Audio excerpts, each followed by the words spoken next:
in honor of the students and teachers of Stanstead College who gave their lives in the Great War of 1914 to 1918.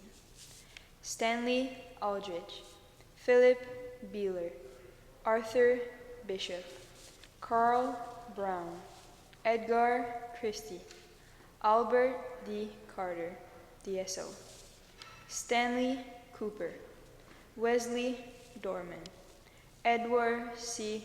Dyer, Royce Dyer, DCM, Clarence Elliott, DCM, Sidney Ellis, Charles Flowerday, John Harper, Milton Hasselton, Robert Hasselton, Earl Ingalls, Melville Kearns, William Morley Kent, Henry Lockhart, Waylon McRitchie, Forrest Mitchell, Guy Muntle, Charles Mooney, Wallace McKillough, Leslie Parker, Jerry Peets, Norma Planche, Percy Ross, Arthur Roy, Charles H. Smith, Theodore Smith, and T.E. Sunbury.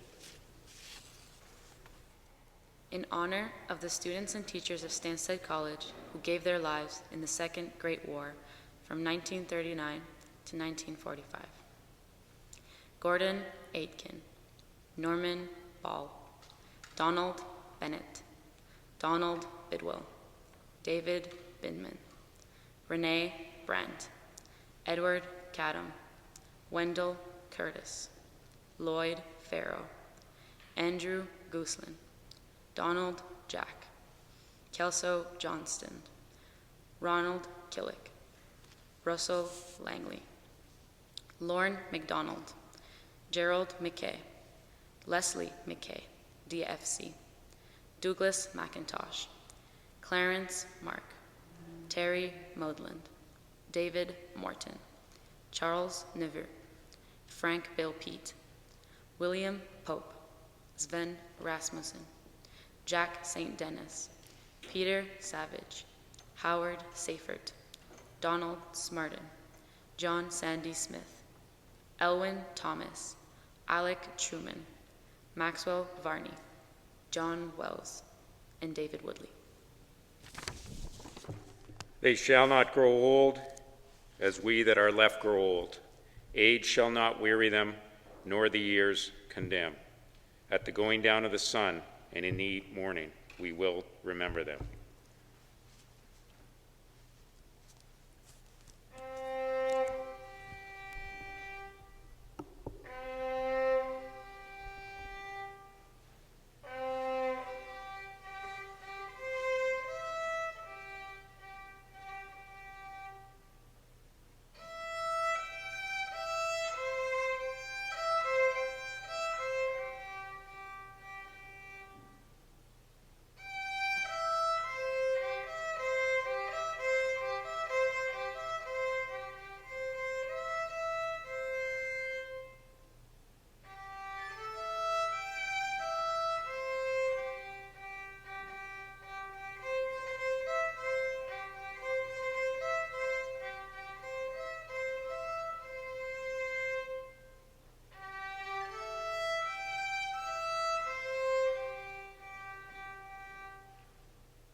because 25 years ago I had the opportunity to work at the Canadian War Museum and the privilege to work with many members of numerous veterans who served in World War II, the Korean War, and that left an impact on me for the rest of my life.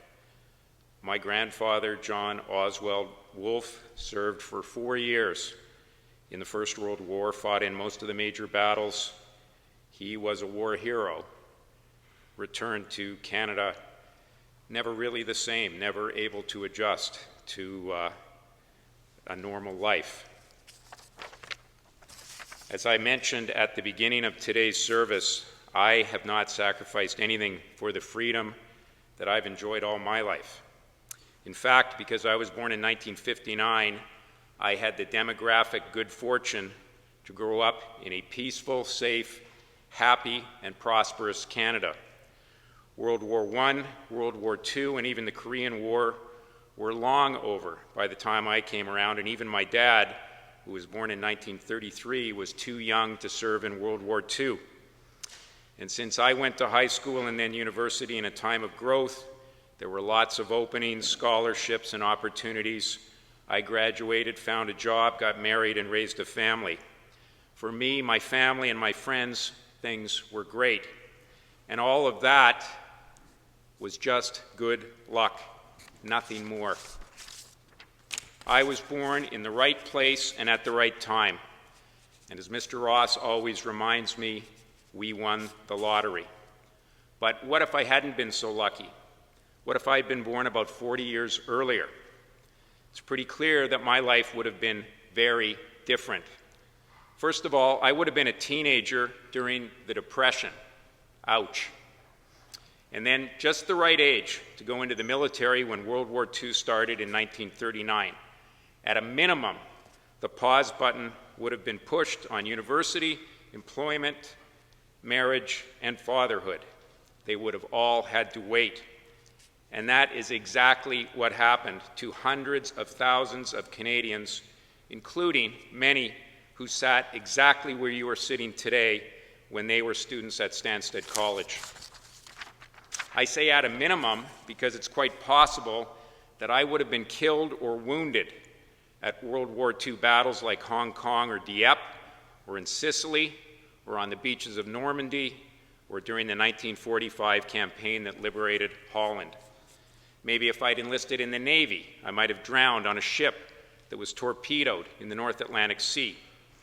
Or if I'd signed on with the Air Force, the odds would have been quite good that I could have been in a bomber and died after being shot down over the Ruhr Valley in Germany.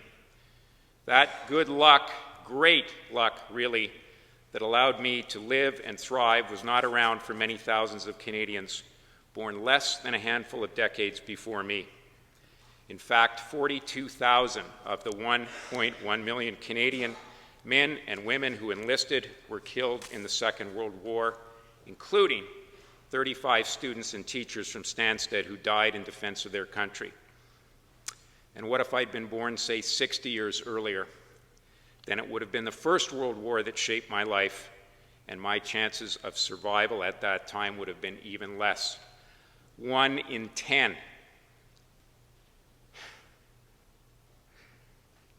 of the 620,000 Canadians who served in World War I, the so-called Great War, and the war to end all wars, were killed. Over 300 Stanstead College students and alumni served in World War I. 32 of them, 1 in 10, gave their lives. And what I'm trying to say is that wars affected huge numbers of people. Mr. Wells mentioned some of those numbers last Friday, numbers so vast that they are beyond our understanding. They changed or ended millions of lives. Each of those killed in action, those who we try to remember and honor for a couple of minutes, one day a year, left parents, brothers, sisters, wives, husbands, children, and friends. Each of those who were wounded required care, often for years afterwards or until the end of their lives. Lives were disrupted, and so was the country. The good life that I've enjoyed and benefited from was influenced, shaped, made possible by what those who fought and died for Canada did, all of those students and staff members from our school. If the Allies had lost World War II, Canada would have been a very different place, not one for the better. Unfortunately, we Canadians today are woefully lacking in historical understanding, hardly aware of our good fortune. We easily forget and take for granted the sacrifices made all those years ago. The veterans who solemnly wore their Legion blazers and berets and hard-earned medals on November 11th as heroic warriors who saved the world are almost all gone now. That is why we spend a few moments remembering their sacrifices. And finally, let's keep in mind that remembering the wars and the people who fought them means remembering not only the acts of heroism, devotion to duty, and sacrifice, but also the grief, anxiety, and sadness on which they were shrouded. We must preserve and remember the triumph and bravery of those traumatic and terrible years, but we must also remember the colossal human tragedy that lurks in the cold and unforgiving heart of every war, no matter how just. We are reminded that in war there are no winners, and that even in victory there is heartbreak. We will now proceed with the laying of the wreaths. Mr. Blair will escort each person to the front.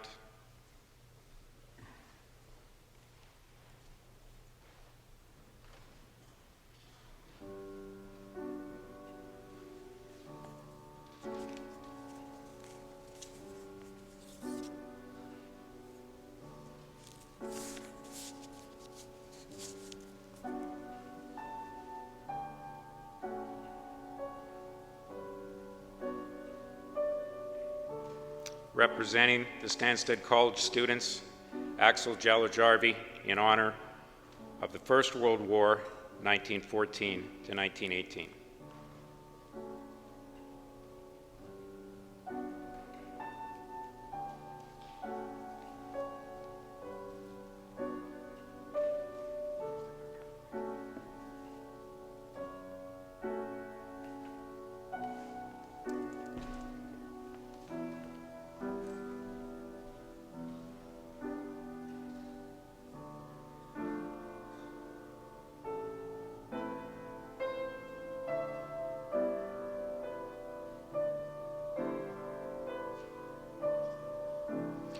Representing the Stanstead College faculty and staff, Dr. Jeffrey Standage, in honor of World War II, 1939 to 45.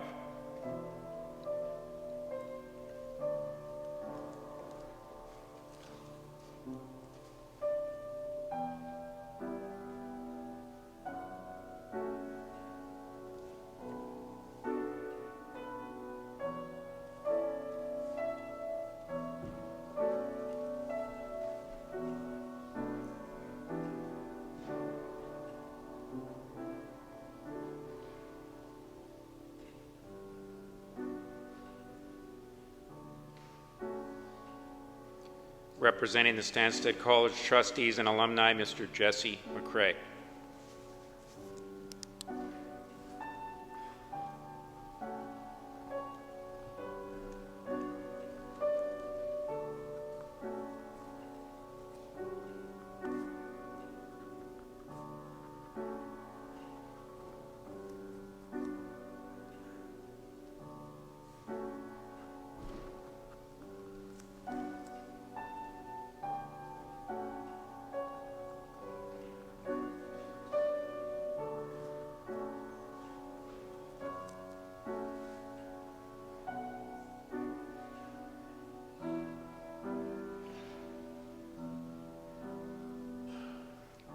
Mr. Blair will represent the Royal Canadian Legion in Stanstead Branch Number 5.